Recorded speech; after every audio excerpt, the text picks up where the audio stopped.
Bonjour à tous, souvenez-vous, il y a quelques jours, nous étions au Portugal ensemble pour vous présenter celle-là, la Renault Laguna restylée.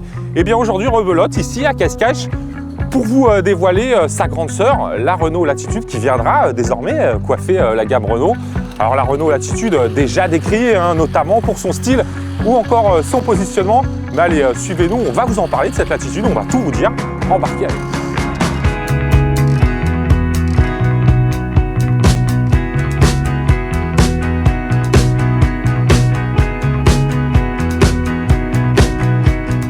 Sans présager de ce que seront les ventes de la Latitude en France, Renault a semble-t-il déjà perdu une première bataille, celle de l'image.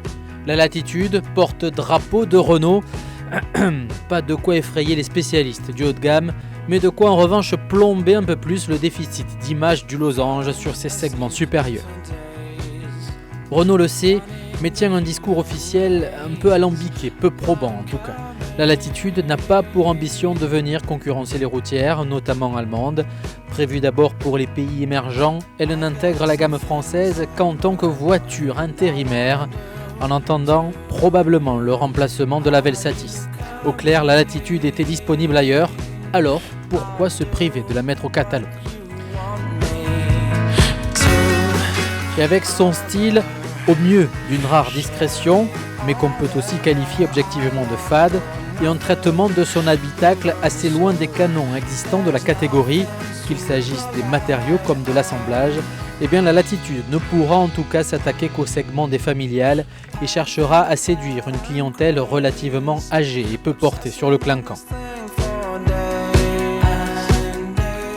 Et sur la route alors, la Latitude fait-elle mieux ? Eh bien pas vraiment. Avec ses 4,90 m de long, la grande berline de Renault peut mettre en avant son confort de roulement de très bonne facture, gommant ainsi toute aspérité, et ce malgré notre monte pneumatique de 18 pouces. En revanche, le dynamisme de l'auto est lui quasi inexistant. On s'ennuie ferme au volant, un sentiment exacerbé, il est vrai, par la boîte 6 vitesses automatique de la Latitude, lente, très lente à passer les rapports, ce qui nuit aussi au rendement du moteur, 2 litres DCI de 175 chevaux, dont on jurerait à l'usage qu'il en compte quelques dizaines de moins. Certes, les occupants loueront l'espace à bord de la berline du losange à toutes les places, son équipement de série est fourni, mais la Latitude ne peut faire illusion face à une concurrence affûtée ni cacher ses gènes de Samsung SM5. On croyait pourtant naïvement qu'avec un train avant de Laguna, le constat serait bien plus élogieux.